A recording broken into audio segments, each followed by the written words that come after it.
यूं तो हर महीने पूर्णिमा तिथि आती है, लेकिन कार्तिक माह की पूर्णिमा का हिंदू धर्म में खास महत्व है। कार्तिक माह की पूर्णिमा तिथि को कार्तिक पूर्णिमा के नाम से जानते हैं। इसके अलावा इसे त्रिपुरी पूर्णिमा या गंगा स्नान के नाम से भी जाना जाता है। साथ ही यह दिन सिखों के गुरु नानक देव जी के जन्मदिन के रूप में भी मनाया जाता है। 12 मासों में कार्तिक मास आध्यात्मिक और शारीरिक ऊर्जा संचय के लिए सर्वश्रेष्ठ माना गया है। स्वयं नारायण ने भी कहा है कि माहों में मैं कार्तिक माह हूँ। इस साल कार्तिक पूर्णिमा 5 नवंबर 2025 बुधवार को है। इसी दिन देव दीपावली भी मनाई जाती है। धार्मिक मान्यता के अनुसार देव दिवाली पर सभी देवता पृथ्वी पर उत्सव मनाने आते हैं, इसलिए इसे देवताओं की दिवाली भी कहा जाता है। यह दिन भगवान विष्णु, माता लक्ष्मी और महादेव की पूजा के लिए बेहद शुभ होता है। मान्यता है कि इस दिन व्रत करने, दान पुण्य करने के अलावा दीपदान करने से अक्षय फल की प्राप्ति होती है। इस दिन देव दीपावली व गुरु नानक जयंती भी मनाई जाती है। पौराणिक कथाओं के अनुसार कार्तिक पूर्णिमा के दिन भगवान विष्णु पृथ्वी लोक पर माँ लक्ष्मी के साथ विचरण करते हैं और अपने भक्तों पर कृपा बरसाते हैं। इस माह की त्रयोदशी, चतुर्दशी और पूर्णिमा को शास्त्रों ने अति पुष्करिणी कहा है। स्कंद पुराण के अनुसार जो प्राणी कार्तिक मास में केवल इन 3 तिथियों में सूर्योदय से पूर्व स्नान करे तो भी पूर्ण फल का भागी हो जाता है। दोस्तों, आज इस वीडियो में हम जानेंगे कि कार्तिक मास की पूर्णिमा क्यों इतनी खास है, क्या है इसके पीछे की कथा, इस दिन स्नान, दान और दीपदान का क्या महत्व है और इस दिन करने दीपों का दान करना चाहिए, और अंत में जानेंगे कि इस दिन 365 बाती के दिए को क्यों जलाना चाहिए। इस जानकारी के लिए वीडियो में हमारे साथ अंत तक बने रहिएगा, जिससे कि आपको सही और सटीक जानकारी प्राप्त हो पाए। नमस्कार दोस्तों, आपके हमारे चैनल ज्ञान शास्त्र में आप सभी का स्वागत है। शास्त्रों में कार्तिक पूर्णिमा के दिन गंगा स्नान करने का बहुत महत्व बताया गया है। माना जाता है कि इस दिन गंगा स्नान करने से पूरे वर्ष गंगा स्नान करने का फल मिलता है। इस दिन गंगा सहित पवित्र नदियों एवं तीर्थों में स्नान करने से विशेष पुण्य की प्राप्ति होती है। पूर्णिमा को स्नान, अर्घ्य, तर्पण, जप, तप, पूजन, कीर्तन एवं दान पुण्य करने से स्वयं भगवान विष्णु प्राणियों को ब्रह्मघात और अन्य पापों से मुक्त करके जीव को शुद्ध कर देते हैं। पूर्णिमा के दिन स्नान के बाद श्री सत्यनारायण कथा का श्रवण, गीता पाठ, विष्णु सहस्त्रनाम का पाठ व ओम नमो भगवते वासुदेवाय मंत्र का जप करने से प्राणी पापमुक्त व कर्जमुक्त होकर विष्णु जी की कृपा पाता है। पुराणों के अनुसार इसी दिन भगवान विष्णु ने धर्म और वेदों की रक्षा के लिए मत्स्य अवतार धारण किया था। इसके अतिरिक्त आषाढ़ शुक्ल एकादशी से भगवान विष्णु 4 मास के लिए योग निद्रा में लीन होकर कार्तिक शुक्ल एकादशी को पुनः जागते हैं।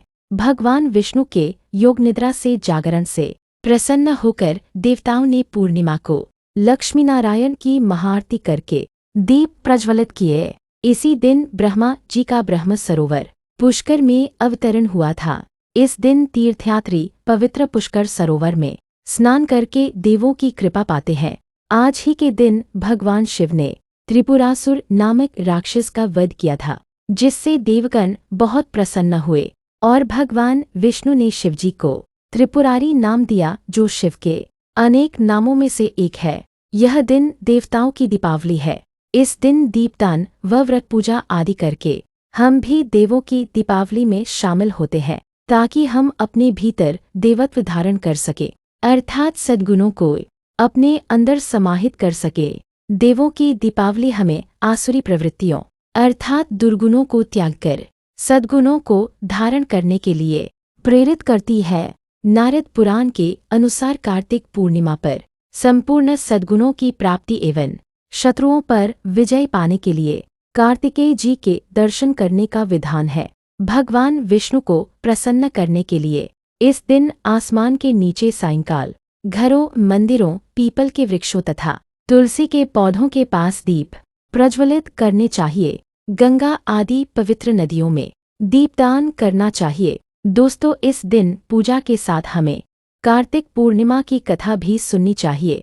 इस कथा को सुनने या पढ़ने से भगवान विष्णु, माता लक्ष्मी जी सहित भगवान शिव की भी कृपा मिलती है। तो चलिए दोस्तों, हम कार्तिक पूर्णिमा की कथा को सुनते हैं।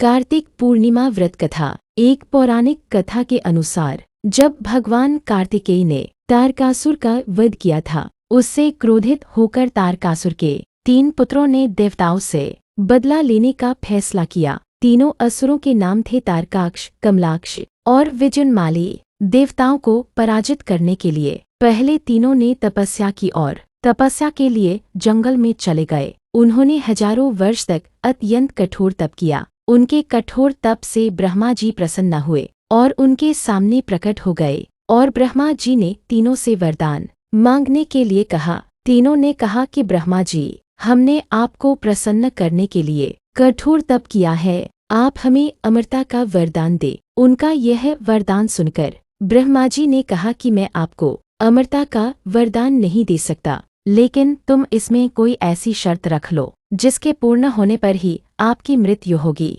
वैसा वरदान मैं तुम्हें दे सकता हूँ। ब्रह्मा जी के वचन सुनकर तीनों ने बहुत विचार किया और ब्रह्मा जी से वरदान मांगा, हे प्रभु, आप हमारे लिए 3 तारों पर 3 नगरों का निर्माण करें। वे तीनों तारे अर्थात नगर जब अभिजित नक्षत्र में एक पंक्ति में आएंगे और उसी समय कोई व्यक्ति अत्यंत शांत अवस्था में हमें मारेगा, तभी हमारी मृत्यु होगी और हमें मारने के लिए उस व्यक्ति को एक ऐसे रथ और बाण की आवश्यकता होगी जो बनाना असंभव हो, सिर्फ उससे ही हमारी मृत्यु हो। उनकी इच्छा सुनकर ब्रह्मा जी ने कहा, तथास्तु, आप तीनों के इच्छा के अनुसार ही होगा। तीनों असुरों को मिले वरदान के अनुसार ब्रह्मा जी ने उन्हें 3 तारों पर 3 नगर निर्माण करने के लिए विश्वकर्मा जी को आज्ञा दी। विश्वकर्मा जी ने तारकाक्ष के लिए स्वर्णपुरी, कमलाक्ष के लिए रजतपुरी और विजुनमाली के लिए लौहपुरी का निर्माण कर दिया। ब्रह्मा जी से वरदान प्राप्त होने के बाद तीनों असुर बहुत प्रसन्न हो गए। इसके बाद उन्होंने सभी लोकों में आतंक फैलाना शुरू कर दिया। इन तीनों असुरों को एक साथ त्रिपुरासुर कहा जाता था। त्रिपुरासुर जहाँ भी जाते वहाँ ही लोगों और ऋषियों को सताने लगते। उन्होंने देवताओं को भी देवलोक से बाहर निकाल दिया। त्रिपुरासुर के आतंक से त्रस्त होकर उन्हें हराने के लिए सभी देवता एकत्रित हुए। सभी ने अपना सारा बल लगाया, परंतु त्रिपुरासुर को हराने में कामयाब नहीं हो पाए। अंत में सभी भगवान शिवजी की शरण में गए। देवताओं ने कैलाश पर्वत पर जाकर शिवजी को पूरा वृत्तांत बताया। तब भगवान शंकर ने कहा कि आप सभी देवता मिलकर प्रयास करें। देवताओं ने कहा कि प्रभु, हम सभी ने मिलकर त्रिपुरासुर का वध करने का प्रयास किया, लेकिन हम कुछ नहीं कर पाए। हम आपकी शरण में आए हैं, आप ही हमारी रक्षा कर सकते हैं। तब शिवजी ने कहा कि मैं अपना आधा बल तुम्हें देता हूँ, इस बल की सहायता से प्रयास करके देखो। शिवजी ने अपना आधा बल देवताओं को दिया, लेकिन देवता शिवजी का आधा बल सहन ही नहीं कर पाए। फिर भगवान शिव ने स्वयं ही त्रिपुरासुर का संहार करने का संकल्प लिया। वरदान के अनुसार अब त्रिपुरासुर का वध करने के लिए रथ और धनुष बाण सिद्ध करना आवश्यक था। भगवान शिव ने पृथ्वी को ही उनका रथ बनाया, सूर्य और चंद्रमा को उस रथ के पहिए बनाए, सृष्टा सारथी बने, भगवान विष्णु बाण बने, मेरु पर्वत धनुष और वासुकी बने उस धनुष की डोर। सभी देवताओं ने अपने बल से वह रथ संभाल लिया। इस प्रकार असंभव रथ बनकर सिद्ध हुआ। लेकिन जैसे ही भगवान शिवजी उस रथ पर सवार हुए, उनकी शक्ति के कारण वह रथ डगमगाने लगा। तभी विष्णु भगवान वृषभ बनकर उस रथ में जुड़े। घोड़े और वृषभ की पीठ पर सवार होकर महादेव ने उस असुर नगरों को देखा। अपने धनुष पर बाण रख उन्होंने पाशुपत अस्त्र का संधान किया और तीनों तारों को अर्थात नगरों को एक पंक्ति में आने का आदेश दिया। अभिजित नक्षत्र में तीनों नगर एक पंक्ति में आते ही भगवान शिवजी ने अपने बाण से तीनों नगरों को जलाकर भस्म कर दिया। इसमें तीनों असुरों का भी अंत हो गया। जिस दिन तीनों असुरों का वध हुआ, उस दिन कार्तिक पूर्णिमा थी। तभी से भगवान शिवजी त्रिपुरांतक बन गए। त्रिपुरांतक का अर्थ है तीन पुरों का, अर्थात नगरों का अंत करने वाले। भगवान विष्णु ने ही भगवान शिव को यह नाम दिया था। इस संबंध में एक अन्य कथा भी है। कहते हैं कि त्रिशंकु को राजर्षि विश्वामित्र ने अपने तपोबल से स्वर्ग पहुंचा दिया था। देवतागण इससे उद्विग्न हो गए और त्रिशंकु को देवताओं ने स्वर्ग से भगा दिया। शापग्रस्त त्रिशंकु अधर में लटके रहे। त्रिशंकु को स्वर्ग से निष्कासित किए जाने से क्षुब्ध विश्वामित्र ने पृथ्वी स्वर्ग आदि से मुक्त एक नई समूची सृष्टि की ही अपने तपोबल से रचना प्रारंभ कर दी। उन्होंने कुश, मिट्टी, ऊंट, बकरी, भेड़, नारियल, कोहड़ा, सिंघाड़ा आदि की रचना का क्रम प्रारंभ कर दिया। इसी क्रम में विश्वामित्र ने वर्तमान ब्रह्मा, विष्णु और महेश की प्रतिमा बनाकर उन्हें अभिमंत्रित कर उनमें प्राण फूंकना आरंभ किया। सारी सृष्टि डांवाडोल हो उठी। हर ओर कोहराम मच गया। हाहाकार के बीच देवताओं ने राजर्षि विश्वामित्र की अभ्यर्थना की। इस पर महर्षि प्रसन्न हो गए और उन्होंने नई सृष्टि की रचना का अपना संकल्प वापस ले लिया। देवताओं और ऋषिमुनियों में प्रसन्नता की लहर दौड़ गई। पृथ्वी, स्वर्ग, पाताल सभी जगह इस अवसर पर दीपावली मनाई गई। यही अवसर अब देव दीपावली के रूप में जाना जाता है। एक अन्य तीसरी कथा के अनुसार यह भी कहा जाता है कि बाली से वामनदेव द्वारा स्वर्ग की प्राप्ति की खुशी में सभी देवताओं ने मिलकर कार्तिक मास की पूर्णिमा को खुशी मनाकर गंगा तट पर दीपक जलाए थे। तभी से देव दिवाली मनाई जाती है। इस पूर्णिमा को ब्रह्मा, विष्णु, शिव, अंगिरा और आदित्य आदि ने महापुनीत पर्व प्रमाणित किया है। इसी दिन भगवान विष्णु ने सतयुग में मत्स्य अवतार लिया था। कहते हैं कि कार्तिक पूर्णिमा को ही श्री कृष्ण को आत्मबोध हुआ था। यह भी कहा जाता है कि इसी दिन देवी तुलसी जी का प्राकट्य हुआ था। दोस्तों, यह भी कहा जाता है कि आषाढ़ शुक्ल एकादशी से भगवान विष्णु 4 मास के लिए योग निद्रा में लीन हो जाते हैं और फिर वे कार्तिक शुक्ल एकादशी को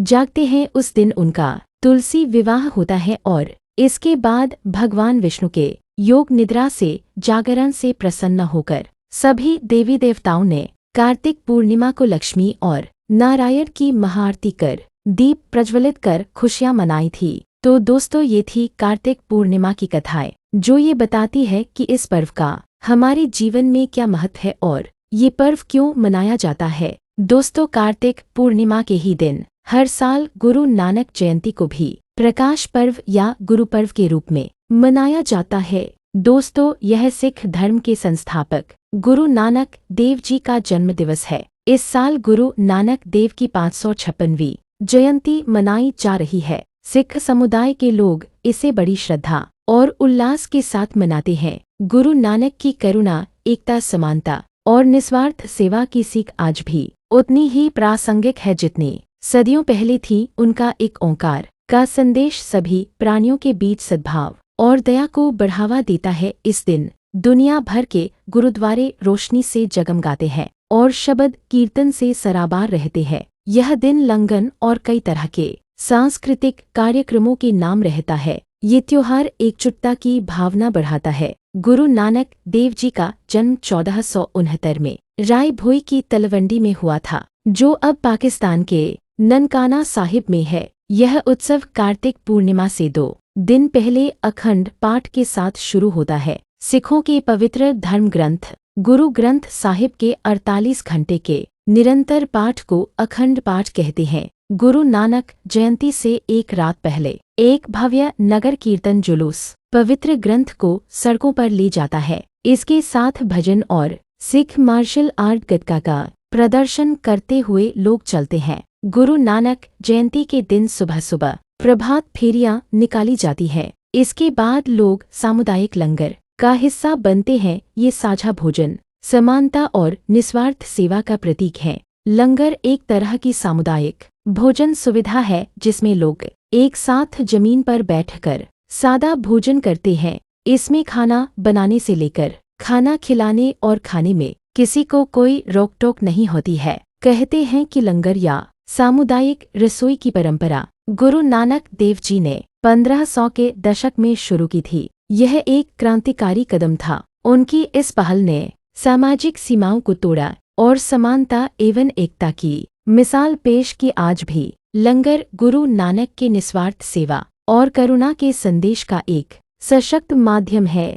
दोस्तों, मान्यता है कि कार्तिक पूर्णिमा के दिन दीपदान करने से साल भर की पूर्णिमाओं के पूजा का फल प्राप्त होता है। तो दोस्तों, चलिए जाने कि कार्तिक पूर्णिमा के दिन कितने दिए जलाने चाहिए, साथ ही कब और कैसे करना चाहिए दीपदान। कहा जाता है कि कार्तिक पूर्णिमा या देव दीपावली पर विषम संख्या जैसे 5, 7, 11, 21, 51 या 101 में दीपक जलाना शुभ होता है। हालांकि आप इच्छानुसार कितने भी दिए जला सकते हैं। मान्यता है कि इस दिन 365 बाती वाली दिया जलाना अत्यंत शुभ होता है। मान्यता है कि कार्तिक पूर्णिमा पर 365 बाती वाला दिया जलाने से सभी पूर्णिमाओं के पूजा व दीपदान के बराबर पुण्य मिलता है। यह दीपक कार्तिक महीने की पूर्णिमा तिथि की शाम खासकर देव दीपावली के दिन जलाया जाता है। इस दीपक को घर के मंदिर, तुलसी के नीचे, किसी पवित्र नदी के किनारे या शिव और विष्णु मंदिरों में जलाया जा सकता है। घर पर जलाते समय इस दिए को नीचे एक कटोरी या मिट्टी का दिया रखकर जलाएं और तुलसी के पास थोड़ा दूरी बनाए रखें। दोस्तों, अब जानते हैं कि 365 बाती का दिया कैसे बनाएं और किस तरह से जलाएं। दोस्तों, सबसे पहले एक कटा हुआ नारियल, मिट्टी या पीतल का दीपक लें। फिर कुछ बत्तियां यानी कलावा लें। 15 तार के धागे लें और 25 बार लपेटें, जिससे 375 बाती बनेंगी। इसमें से 10 कम करके 365 कर सकते हैं। बची हुई 10 बातियों को बची हुई 365 बातियों से बांध दें। इसके बाद दीपक में देसी घी या तिल का तेल डालें। बत्ती को दीपक में रखें और जलाएं। दीपक को रोली, चंदन, चावल आदि से सजाएं। जब दीपक पूरी तरह जल जाए तो बचे हुए हिस्से को जल या भूमि में विसर्जित कर दें।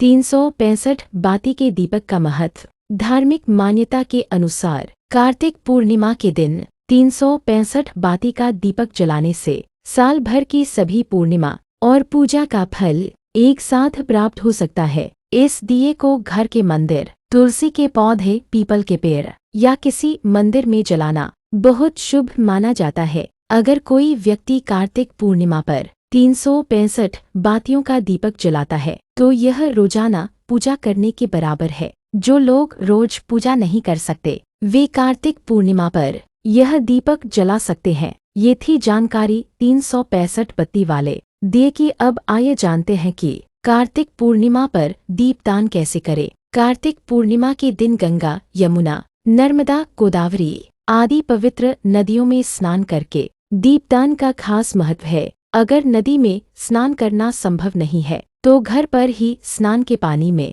गंगाजल मिलाकर स्नान कर ले और इसके बाद दीपदान करें। इस दिन तुलसी व पीपल के पौधे के नीचे, घर के आंगन, बालकनी, छत व मुख्य द्वार पर दीपक रख सकते हैं। ध्यान रखें कि हर दीपक में शुद्ध घी या तेल का प्रयोग करना चाहिए। दीपक जलाते समय ओम नमो नारायणाय या ओम नमः शिवाय मंत्र का जाप करना चाहिए। दोस्तों, चलिए अब हम जानते हैं कि कार्तिक पूर्णिमा पर दीपदान करने का क्या लाभ मिलता है। दोस्तों, मान्यता है कि कार्तिक पूर्णिमा पर दीपदान करने से जीवन में सुख, शांति व समृद्धि आती है। घर से नकारात्मक ऊर्जा दूर होती है और सकारात्मक ऊर्जा का संचार होता है। दीपदान करने से पूर्वजों की आत्मा को शांति प्राप्त होती है। दोस्तों, अब प्रश्न उठता है कि कार्तिक पूर्णिमा पर दीपदान किस समय करना चाहिए। कार्तिक पूर्णिमा या देव दीपावली के दिन प्रदोष काल में पूजा व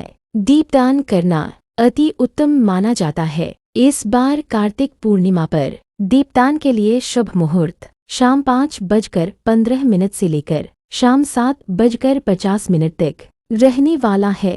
कार्तिक पूर्णिमा के दिन कुछ चीजों की खरीदारी करना भी बेहद शुभ माना जाता है। इस दिन सोना चांदी खरीदना काफी अच्छा माना गया है। इस दिन खरीदारी करने से घर धन धान्य से भरा रहता है। जीवन में धन की कमी नहीं होती। माता लक्ष्मी को इस दिन नारियल जरूर चढ़ाए। घर की दरिद्रता दूर करने का यह सबसे उत्तम उपाय है। इससे घर की सुख समृद्धि और बरकत कभी नहीं जाती। दोस्तों, अगर आप किसी संकट में फंसे हैं तो माता लक्ष्मी को पलाश के फूल अर्पित करें। माता लक्ष्मी की आप पर कृपा बनी रहेगी और आर्थिक संकट दूर होगा। माता लक्ष्मी को लाल व गुलाबी रंग प्रिय है, इसलिए पूर्णिमा पर माँ लक्ष्मी को लाल व गुलाबी रंग के वस्त्र अर्पित करें। आपके घर में माता लक्ष्मी का वास होगा। इस दिन चने की दाल खरीदें। चने की दाल का संबंध गुरु ग्रह से होता है। जिन लोगों का कुंडली में गुरु कमजोर होता है उन्हें यह उपाय जरूर करना चाहिए। इससे माता लक्ष्मी और विष्णु जी प्रसन्न होते हैं।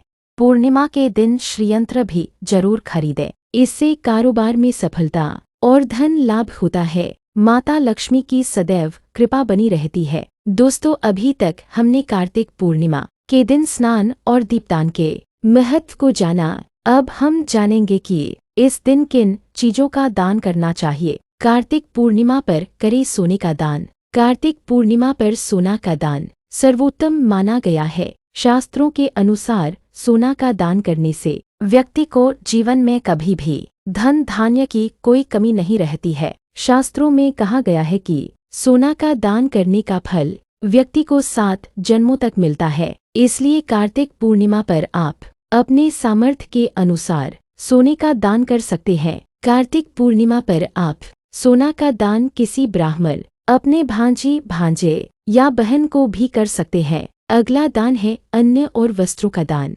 कार्तिक पूर्णिमा पर अन्न का दान और वस्त्र का दान करना भी बहुत शुभ फलदायी माना गया है। इस दिन जरूरतमंद लोगों को गर्म कपड़ों का दान करना चाहिए। आप कंबल, गर्म कपड़े, जूते, चप्पल आदि का दान करना चाहिए। जरूरतमंद लोगों की मदद करने से आप पर माता लक्ष्मी और भगवान विष्णु की कृपा बनी रहेगी। कार्तिक पूर्णिमा पर करें धार्मिक पुस्तकों का दान। कार्तिक पूर्णिमा के दिन धार्मिक पुस्तकों का दान भी करना चाहिए। आप अपने सामर्थ्य के अनुसार किसी मंदिर में जाकर किसी भी धार्मिक पुस्तक का दान कर सकते हैं। पुस्तक का दान ऐसे लोगों को ही करें जो इसका अपमान न करे। आप रामायण, गीता, विष्णु पुराण आदि कोई भी धार्मिक पुस्तक का दान कर सकते हैं। दोस्तों, इन सब से अलावा आप कार्तिक पूर्णिमा पर जौ का दान भी कर सकते हैं। जौ का दान करने से व्यक्ति को सोना दान करने के बराबर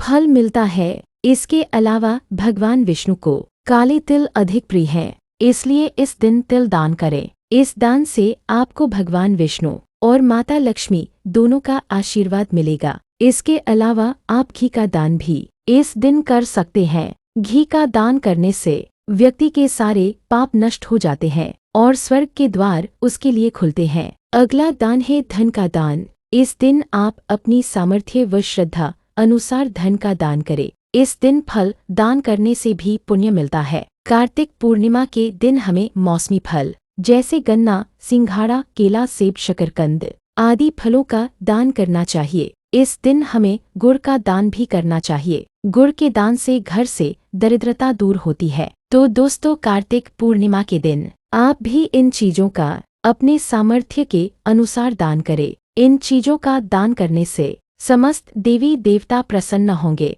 और आपके जीवन में सुख समृद्धि और पॉजिटिविटी का वास होगा। तो दोस्तों, ये थी जानकारी कार्तिक पूर्णिमा के विषय में। जानकारी आपको कैसी लगी हमें कमेंट बॉक्स में लिखकर जरूर बताइएगा। वीडियो अच्छी लगे तो लाइक करिएगा, शेयर करिएगा, जिससे कि ये जानकारी अधिकतर लोगों तक पहुंच सके। चैनल पर पहली बार आए हैं तो चैनल को सब्सक्राइब कर लीजिएगा, साथ ही बेल आइकन दबाना न भूलिएगा, जिससे कि मेरी वीडियो सबसे पहले आप तक पहुंच पाए। तो मिलते हैं अगली नई वीडियो के साथ। तब तक के लिए राधे राधे।